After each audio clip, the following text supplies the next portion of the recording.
suis rwandais, mais j'ai la grâce de servir le Seigneur au rocher à Bondy. Alors,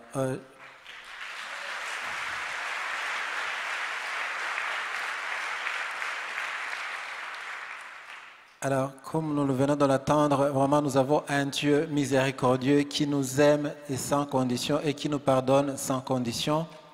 Mais c'est le même Seigneur qui nous demande de pardonner et sans condition. Alors, ce que je vais vous témoigner, c'est vous dire que ce n'est pas vraiment simple, ce n'est pas même humain, mais c'est très important. Le Seigneur ne se fait pas simplement plaisir, ne se fait pas juste un plaisir de nous demander quelque chose qui nous est difficile pour nous embêter ou pour nous emmerder, comme on dit. C'est juste une demande parce que c'est pour notre propre bien. Alors, je suis né d'une famille chrétienne, pratiquante. J'ai eu la chance très tôt de savoir que vraiment la vie de prière, c'était capital. J'allais à la messe tous les dimanches. Et déjà, je me disais que la messe de la semaine, c'était important. Je me croyais un chrétien modèle, en quelque sorte. Mais vite, d'abord, du jeune âge, j'ai eu la chance de lire la Bible, de réaliser que nous avons vraiment un Dieu fort. À travers ces actes dans l'Ancien Testament, j'ai vu vraiment que c'est un Dieu fort qui a fait traverser son peuple à la mer Rouge, qui a fait un petit garçon, David, battre Goliath. Vous connaissez un peu les histoires, ça me passionnait. Mais pour moi, c'était une histoire lointaine.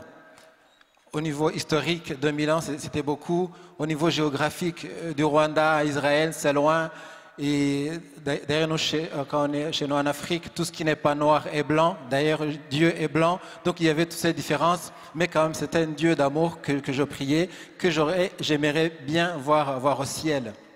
Alors, il y a eu un événement dans ma famille qui m'a fait réaliser qu'en fait, je n'étais pas encore un vrai chrétien. Donc, il y a eu mon père qui a été assassiné. Ça a été très difficile pour moi, surtout que on vivait grâce à lui, donc c'est lui qui travaillait. Ma mère était mère au foyer avec 8 enfants. Donc la mort de mon papa, c'était vraiment la fin de toute une vie, de tout rêve d'un enfant. Alors ce qui est monté à moi, c'est une colère, une haine et vraiment l'envie de me venger, de venger mon père. Et quand je me rappelais justement que Dieu nous invitait à aimer nos ennemis, je me disais non, Dieu ne peut pas me demander ça. Il ne peut pas me demander de les aimer, il ne peut pas me demander de les pardonner. Si Dieu m'aime, qu'il fasse descendre son feu, il en a déjà fait à Sodome pour les brûler. Il a tué tous les aînés des Égyptiens pour venger son peuple. Et qu'il le fasse pour moi, c'est tout ce que je peux lui demander, si même c'est ce qu'il a à me faire. Alors, bien sûr que ça a été difficile, bien sûr que le feu n'est pas descendu, bien sûr que leurs fils aînés ne sont pas morts. Donc, plus ça ne se faisait pas, plus la distance se créait entre moi et Dieu. Voilà, donc la réalité de Dieu devenait de plus en plus lointaine. Jusqu'au soir où, dans la famille, il fallait décider la suite. Nous habitions dans la capitale, justement grâce au salaire de mon papa, ma mère qui ne travaillait pas, donc c'est-à-dire qu'on n'avait plus de moyens de rester en ville. La deuxième solution, c'était rentrer au village où on venait d'assassiner mon papa. Il avait été assassiné à cause de l'héritage, donc par sa propre famille. Donc ce qui voulait dire que nous aussi, on était des candidats à la mort parce qu'on était des héritiers grâce à notre papa. Donc il y avait deux solutions impossible à envisager pour ma maman. Alors, le soir où il fallait décider la suite, dans une réunion au soir, je sens une voix, vraiment claire et nette.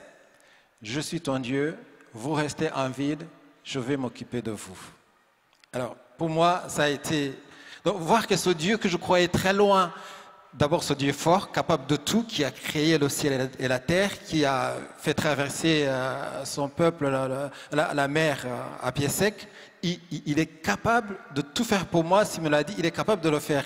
J'étais étonné de voir que non seulement il veut bien le faire, mais il s'intéresse à ce que je vivais, donc tout a changé dans mon cœur. C'est-à-dire que je me suis dit, ce Dieu qui m'aime, même ce qu'il me demande, c'est pour mon bien.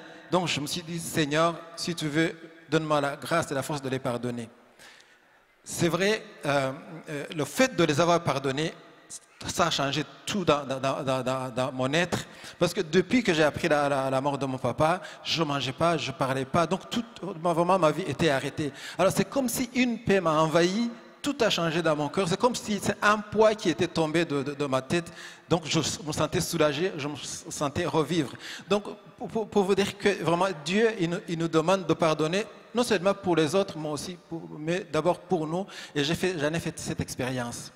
Alors, bien sûr que cette situation a fait que ma vie avec Dieu a changé. Donc, j'ai appris à vivre avec lui, à causer avec lui. Donc, il m'avait montré sa proximité, ce qui m'a conduit dans des moments très difficiles qu'a traversé notre pays, qui est le génocide rwandais. Plusieurs occasions, je me suis retrouvé face à la mort, mais je vais vous témoigner de plusieurs situations où j'ai réalisé en fait que j'avais fait un grand pas vers le pardon, mais que j'étais encore loin. C'était un jour, en fait, c'était le 24 avril, donc ça faisait 24 jours que le génocide avait commencé, mais ça faisait 12 jours que je m'étais séparé avec ma femme et mes 2 enfants, parce qu'il y avait, c'est des gens qui nous cachaient dans leur famille, personne ne pouvait cacher 4 personnes, donc je me suis retrouvé dans une famille où je dormais dans la maison la nuit, mais le jour, je devais sortir pour me cacher dans la brousse. Il y avait une fosse où on jetait la poubelle et tous les ordures de la maison. C'est là où je passais mes nuits avec des moustiques qui me piquaient quand ça commençait à faire le soir, sous la pluie, avec faim parce que la journée, je ne pouvais pas manger parce que je ne pouvais pas approcher. C'était très difficile pour moi il y a la pluie qui tombe abondamment, il y a des maisons à 200 mètres, je n'ai pas le droit d'aller là-bas. C'était difficile. Je me suis dit, Seigneur, pourquoi me permettre aux gens la méchanceté qui nous permet de vivre ça? Mais à un certain moment, je me suis dit, Seigneur, on fait un deal. J'accepte de vivre cette vie à condition que ce soit mon purgatoire. Qu'après, quand je serai mort, j'aille vraiment directement au ciel. Parce que je me disais, ça suffit comme souffrance. Si l'enfer existe, je l'ai déjà fait. Donc je me disais, j'accepte à condition que, voilà, je suppose que Dieu a accepté mon deal. Parce que, voilà. En tout cas,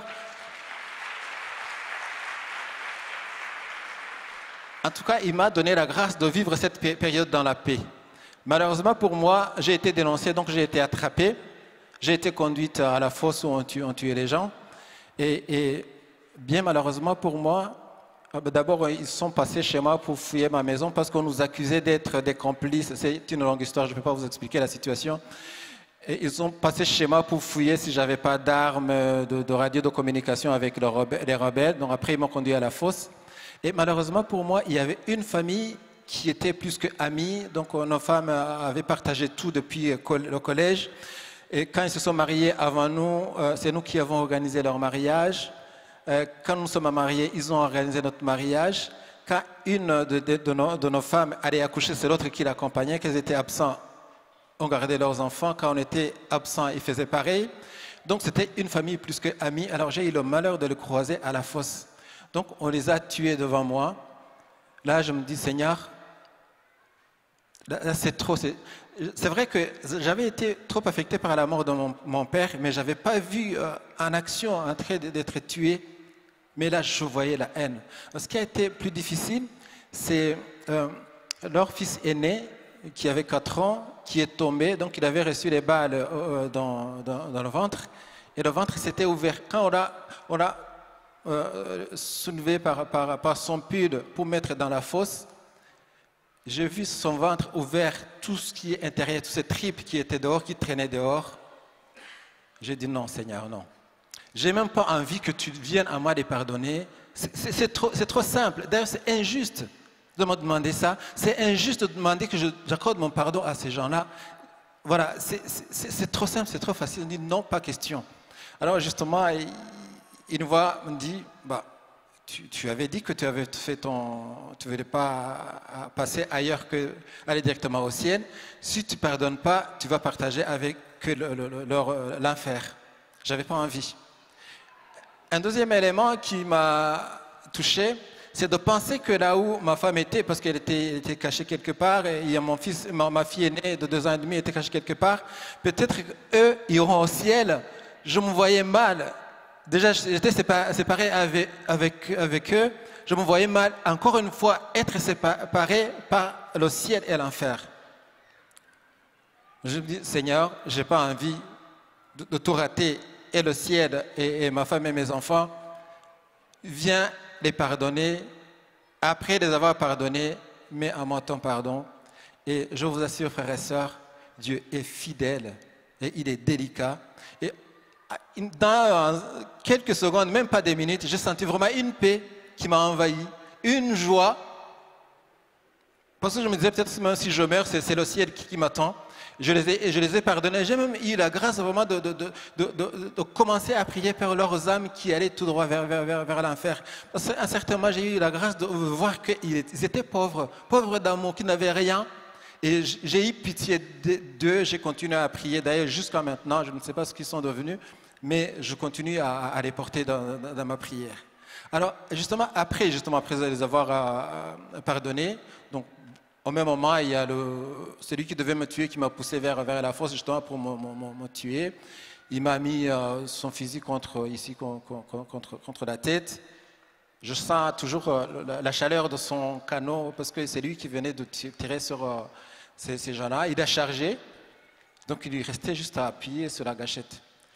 Et tout de suite, il y a un peu avant, son copain qui m'avait négocié, il m'a dit, est-ce que si je te sauve, tu vas me donner une radio que j'ai vue chez toi? Parce que quand ils ont fouillé ma maison, il avait vu une radio. Alors c'est lui qui avait les clés de ma maison, donc c'est celui qui m'avait attrapé, c'est lui qui avait droit à tout ce que je possédais. Donc lui aussi, il a eu envie de ma radio. Et il m'a négocié, j'ai dit oui. Alors quand l'autre a voulu me tuer, son copain, il lui a mis aussi son fusil ici contre ses côtes. Il lui dit, tu le tues, je te tue. Voilà, le Seigneur me donne la grâce de les pardonner, me donne la paix et il me sauve la vie. Amen, merci le Seigneur.